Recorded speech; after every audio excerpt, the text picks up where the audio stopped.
Hello, everyone. This is my policy brief that I have created for the bill HR 7784. I'm going to zoom in just to make it easier for you guys to see, and I will scroll down as we talk about it.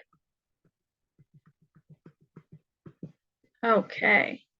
Again, the bill that I chose for our policy brief is HR 7784. My name is Carissa Martin, and this is for Social Work 731 at the University of Kentucky.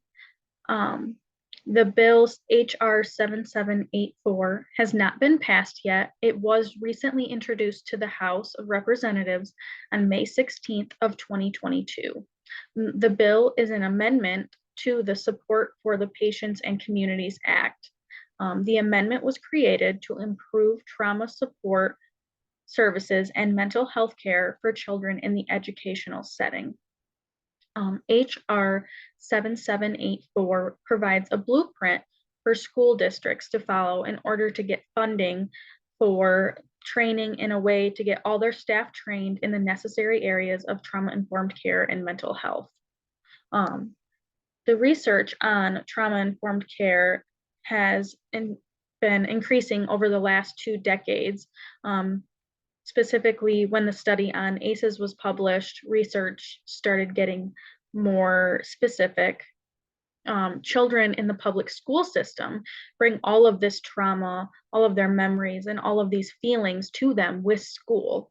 And it's been proven that 72% of children in the US have experienced at least one stressful event while under the age of 18. Trauma has been affecting these children's abilities to learn, their ability to socially interact, and their ability to grow, and has created a large social problem in our society.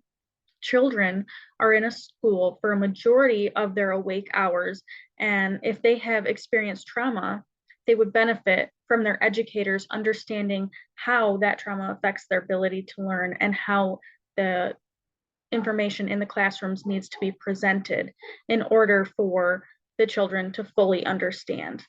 The bill provides recommendations for how to revise grant programs that allow for staff members in public schools to receive training on trauma-informed care. The bill also provides recommendations to maximize the duration of grants and how they can be utilized. For example, it is recommended in the bill that the grants can be used to establish new programs related to mental health and trauma-informed care in the school system, not just pre-existing programs. This would create an abundance of opportunity for growth for all of our educators. So I'm going to scroll down here and show you at the bottom of the infographic is the recommendations that the policy has made. The 4 main recommendations have been listed right here. And then I'm going to scroll back up and go into the stakeholders. So the bill was passed. The bill that will be passed will affect everyone in our communities, such as our families, our educational professionals, our community mental health providers, our social workers, our medical field professionals, our law enforcement officers, everyone in our community.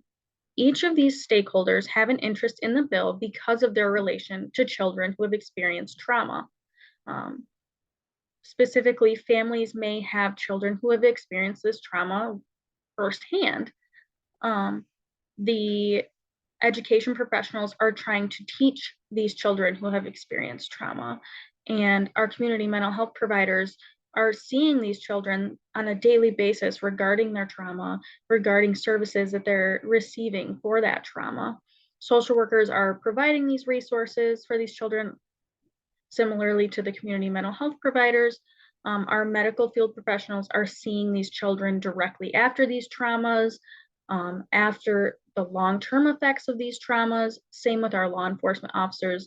They are on the scenes when these children are experienced traumas. So really, it affects all of the members of our community. The National Association of Social Workers has provided a position on this bill, particularly when you look at their ethical principles. So I'm going to scroll down on my infographic. There we go. Okay. So the NASW position on trauma-informed care in schools is specifically related through their ethical principles of competence and service. The ethical principle of competence shows support for trauma-informed care in schools because school social workers are required to provide their clients with evidence-based intervention that are supported by skills and knowledge.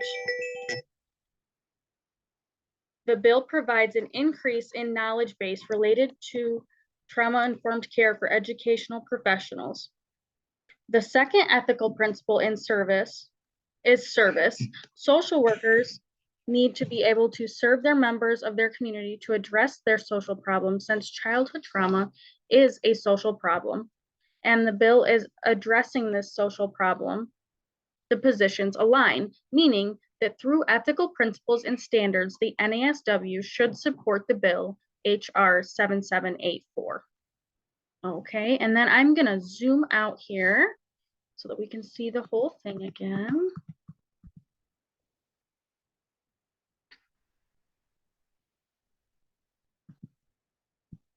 There we go. Okay. Overall, the bill provides more children with the resources that they need, including competent professionals, competent educators, and with the number of school social workers increasing, it is important that the trauma-informed care trainings that they are receiving are translating to the teachers that they are working with and within those communities that they are working in. This bill would create an abundance of opportunity for growth within our school systems.